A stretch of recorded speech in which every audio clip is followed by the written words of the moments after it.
What is going on, San Antonio? Welcome to the first episode of God's Extra Point. A little pun in there with our kicking fantasy players. However, this is a new show I'm trying to do just a little bit more intimate. You and I, where we can talk a little bit about the upcoming schedule. It's hard to wrap up my thoughts, my comments, my wants and needs all into one Sunday show when we're with you, starting from 10:30 to 11:30 now that football season is in play. It's going to be every Sunday on the normal Fantasy God show. This is just me giving you some last-minute advice, some last-minute betting conversations, some prop bets, what I'm thinking about, waiver wire ads, all that great stuff. And this is a big week to do it, right? Cooper Kupp, unlikely to play, most likely out. We have the Jonathan Taylor news, of course. He's still on the PUP list. You have to pivot with Travis Kelce, who you probably took in the first round. Lots of stuff is happening. So with that, let's jump into the show a little bit. Again, this is called the Fantasy Gods Extra Point. I hope you like the name. I really enjoyed coming up with a cheesy myself because I am a dad, so dad jokes rule the world. But with that, let's talk a little bit about Travis Kelce, guys. Travis Kelce. It looks like it's not serious, everybody. So you know what I mean? Say your prayers. But Travis Kelce is indeed injured. Looks like he might be out for week 1. Could be out week 2. Looks like it's a bone bruise. Hyperextended his knee. We don't know how serious it can be or what he's looking like. But knowing Travis Kelce, he's probably going to want to come back pretty quick. I'm all for letting him rest. If you have a backup tight end, this is the reason you draft backup tight ends. If you don't, there's probably plenty of options on your waiver wire. Go follow me on Twitter at Big Poppy Brandon M. Again, on Twitter at Big Poppy Brandon M. I gave you some names maybe look at. So I'm going to go ahead and read that real quick. We had a question come in about Travis Kelce, guys. And I said, Travis Kelce is obviously a major option for you in your fantasy rosters. But if he is out, which most likely he will be for this week, I'm looking at Sam Laporta. I'm looking at Juwan Johnson, Greg Dulcich, and Tyler Higbee. Most of those guys, if not all 4 of those guys, are in your leagues. If you're in a 10-team league, maybe one of them's taken in a 12-teamer, but mostly all those guys are available. Again, Sam Laporta, Juwan Johnson for the New Orleans Saints, Greg Dulcich for the Denver Broncos, and Tyler Higbee for your Los Angeles Rams. I think that'd be a fun play too, and I'll tell you why. So looking at it right now, Sam Laporta, guys, he plays tomorrow against Kansas City. Kansas City did not have a top-tier defense against tight ends. Jared Goff loves his tight ends. Talk to me a little bit about TJ Hawkinson, of course, right?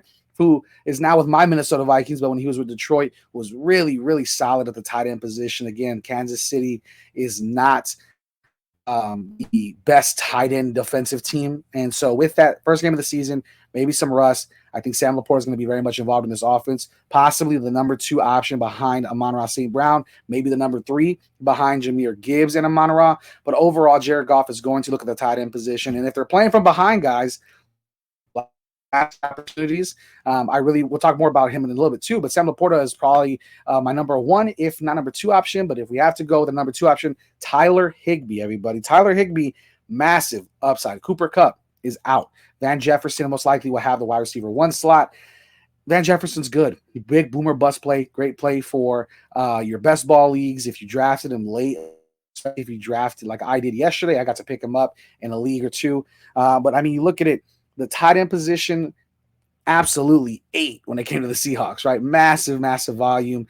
The Seahawks were seconds, if not last, depending on where you're looking, but only with the Cardinals, who, guess what, guys, are absolutely basura. So the Cardinals and the Seahawks did not play well against tight ends last year. I expect it hopefully to continue, at least for week 1. We might see a better Seahawks defense. It looks like it got better over the offseason. From what you read in camp, it looks like they're really moving things over there in Seattle. But just going off of last year, week 1, Tyler Higbee is not a bad play. Cooper Kupp's out. If Cooper Kupp was in it, maybe we're looking somewhere else. But the fact that Cooper Kupp is out gives an opportunity for Tyler Higbee. So that's what I will be doing with that play for Travis Kelce. Now, for all you Cortland Sutton managers, I've been talking about for a long time. Cortland Sutton be a great play if you had Jerry Jeudy and you're looking for a trade low target. I think Cortland Sutton be great. A lot of people took him with a late pick, an 11th round pick or so, 10th round pick. So I think that'd be awesome. If you have Cortland Sutton, maybe you don't have Jerry Jeudy, maybe you just trusted the volume to go to Cortland like I did. I think he's definitely an option possibly for your flex, depending on who you have. I still like a few other options.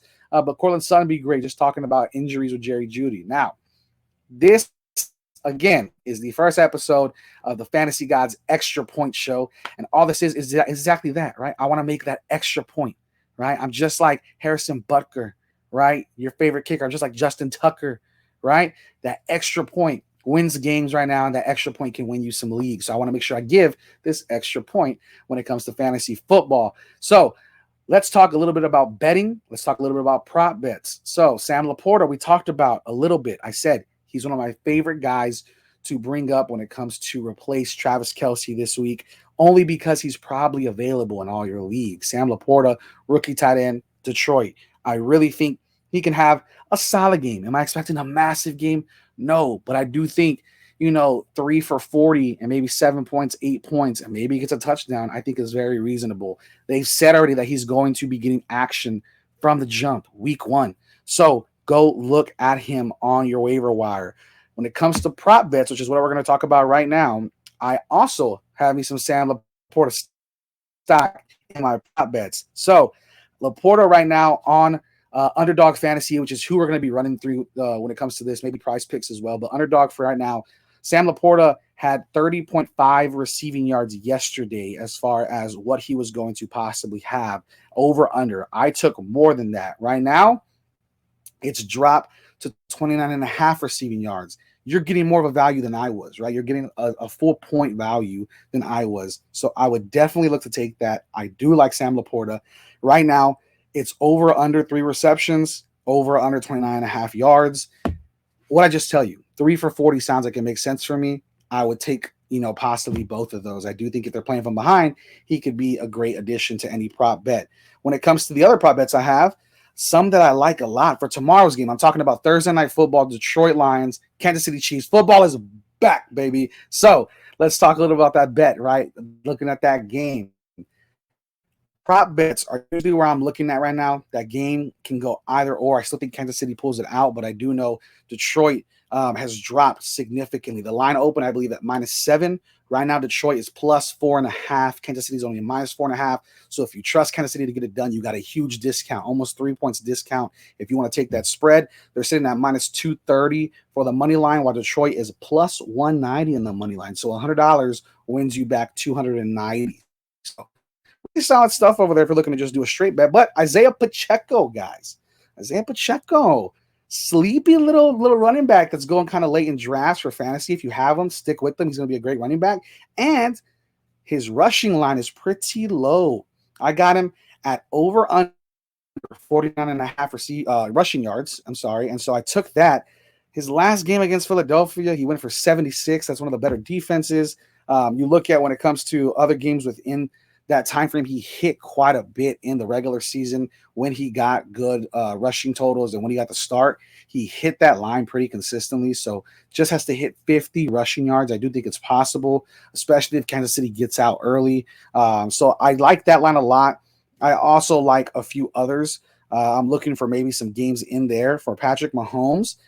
Underdog had a huge opportunity for you to take kind of a freebie pick, right? Mahomes over under 0.5 total yards. That's just 1 yard. So go jump in there, check it out, Underdog Fantasy. Make sure you're going to select that. It's kind of a freebie play that you can parlay with another. And the one that I parlayed that one with was Zay Flowers for Sunday. I've been talking Zay Flowers up a lot, guys. Zay Flowers for the Baltimore Ravens. Over under when I got him. This is whenever I put this in 2 days ago, 35.5 receiving yards, everybody. 35.5 receiving yards for Zay Flowers. Dude's electric, runs 4.42, super duper fast. I do think that's absolutely doable for him. Right now, Zay Flowers, it looks like they're messing with his line total because he's not even available for you to select right now on Underdog, which means he's going to be coming back most likely here soon, probably by the morning, and the line total is probably going to move. There's been a lot of movement when it comes to looking at over-unders and prop bets. If you don't know what a prop bet is, I apologize. I'm a degenerate, and I think everybody knows about gambling, but prop bets are basically player bets, player values. It's very simple. If you know football, or you think you know football, or you think you know a certain player, you can basically say, I think they're going to score over under this amount of total yards, this amount of rushing yards, passing yards, receiving yards. You can also bet if they're going to score a touchdown.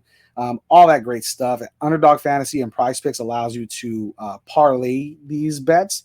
And so I really like that only because it's a better bang for your buck, people. So, like, for instance, the one that I have, I put a $10 entry, just $10. Isaiah Pacheco over 49.5 rushing yards. Zay Flowers over 35.5 receiving yards. And I put Derrick Henry to score a touchdown. $10 to win 60. Now, I also have a few in here that are $20 to win 120. And that one is Joe Burrow lower than 165.5 passing yards. It's a lot of yards. I think it's going to be a little bit more competitive between Cleveland and Cincinnati. Nico Collins, Cincinnati's going to win, but I'm just saying I think it's competitive. Nico Collins, somebody who nobody talks about, very sleepy wide receiver. You get him super, super late, but only 3 receptions over under. I took the higher on that one too. And then Deontay Johnson, a guy that could not find the end zone last year. Goodness gracious. But with the Pittsburgh Steelers, I took him at higher than 47.5 receiving yards. He's a big play target, downfield guy. Kenny Pickett looks to get better. I think that's a great pick for a prop bet. So let's talk to just the straight bettors. I'm looking at Bovada for some of these lines. I gave you the Detroit Lions and Kansas City Chiefs line. If you're looking for the parlay of the week, the can't miss parlay, right? My favorite parlay, I'll be telling you on Sunday on the Fantasy Gods. You got to tune in from 10:30 to 11:30 on Sunday, April. Whoa, what's going on, sir? We're in September. Slow down, Brandon. September the 10th. I will be coming at you 10:30 to 11:30 a.m. Central Time, and I'll be telling you my favorite parlay. It's a 3-team parlay. It's beautiful. So with that, I've been cooking up a lot of bets, as you can see. But let's go a little bit through these lines right now, man. Arizona Cardinals, Washington Commanders. Right now, the Cardinals are plus 260 and plus 7 on the spread. So if you don't know what the spread is, plus money means they can lose, but not by more than that. So Arizona Cardinals, for instance, are plus 7 against the Commanders.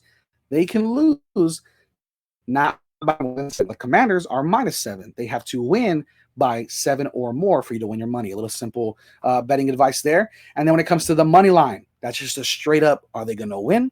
Are they going to lose? The easiest bet in fantasy football, the Commanders are minus 320, probably solid there, but that's not much value. So one that I like a lot, it's my favorite bet probably, one of them. Might be in that top 3 parlay, you never know. But we see the number 1 pick in Bryce Young, and the Carolina Panthers are going to be taking on the Atlanta Falcons, right?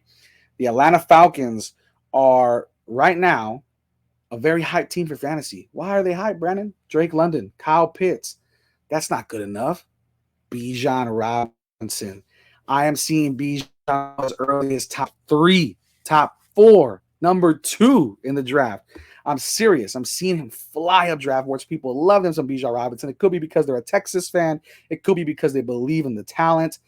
Whatever it is, Bijan Robinson is absolutely flying up boards, and he has nothing but the potential to absolutely be a league-winning running back. I'm a huge fan of Bijan. But when it comes to this game specifically, Panthers against the Falcons, right? Let's talk a little bit about what this game can mean for you as a bettor, right? So looking at the line as it stands right now, looking at that line, the Panthers are plus 3.5. So basically, you got a field goal. The Panthers lose by a field goal, guess what? You win your bet because they didn't lose by more than 3 points. I'm sorry, more than 4 points. So 3.5 is what you need them to lose by, right? They can lose, not by more than 3.5, which is 4. So that's that. The money line is plus 160 for the Panthers. The Falcons are minus 3.5, and their money line is minus 185. Well, where am I thinking about going? Let me tell you. Since 2003, here's a great stat for you. Since 2003, quarterbacks drafted number 1, Bryce Young, number 1. Overall are 0, 13, and 1 straight up money line. 0, 13, and 1. Against the spread, which you just said was 3.5, right? Either or. Minus 3.5 for the Falcons, plus 3.5 for the Panthers. Against the spread, they are 1 and 13 against the spread. This is since 2003. The last number 1 pick to win their first start was David Carr in 2002. David Carr, 2002. People, That's a long time ago. We are talking, going to age you a little bit, 21 years ago when David Carr won his game as the number one pick. Some young man there that was watching that was just born is now 21 years old, can drink and watch the Carolina Panthers lose this game because that's my pick. It's a big bet for the week. It's a massive one. If you made it this far into the Fantasy Gods Extra Point, these shows will be very, very quick, but that's going to be what I'm going to leave you with. So if you're looking at the Panthers, you're looking at the Falcons minus 185 money line. Beautiful, right? It really is a solid bet to look at, and you can parlay that with maybe another bet that you like within the organization of the that conference. There's a lot of early games.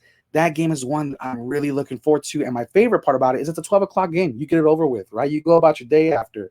If you take the Falcons, they're minus 185. So if you put $100, you're getting back 54. So basically, it is a nice return. If you put, 25, you're going to get back 13. If you put 20, you're going to get 10. Very much a really solid return. You're going to get half your money back plus your money back, right? Especially if you're going through Bovada, BetUS, whoever. So I really like that. I gave you prop bets. I gave you my favorite bet of the week when it comes to betting. I gave you some options for Travis Kelce, some options when it comes to other wide receivers. If you're looking at a flex play this week, guys, I like Rachaad White a lot. My Vikings can't play defense to save their life for whatever reason. Now we got a great defensive coordinator now, Brian Flores, and there's a lot to like about the defensive tactics that maybe the Vikings will bring, but it's also week one. Rachaad White's going to be great. James Conner's going to be great. Cam Akers, I think, will be nice. Those are all late picks that you probably got in the 5th, 6th round.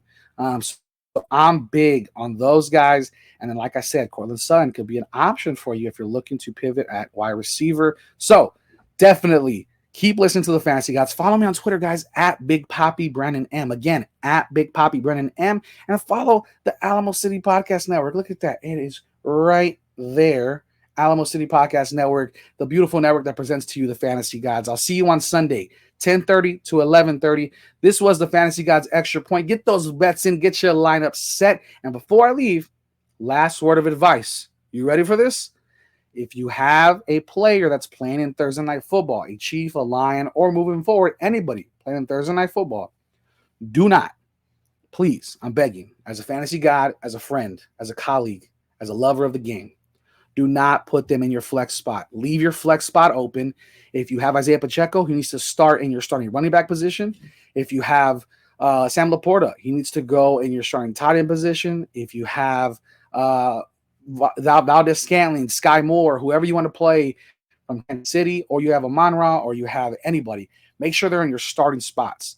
Leave the flex open in case of injuries, in case of pivots, in case of changes. You want that spot open because Thursday, the Sunday, a lot can happen, as we saw with the Travis Kelce news. But that will be it for this episode of the Fantasy Gods Extra Point. I hope you enjoyed it. Let me know on Twitter, at Big Poppy Brandon M, if this was helpful, if you liked it. Hopefully, I'll be sharing it. And if not, I'll see you Sunday at the Fantasy Gods show from 10:30 to 11:30. Happy football. Have a great weekend. Have a great week. We'll see you then.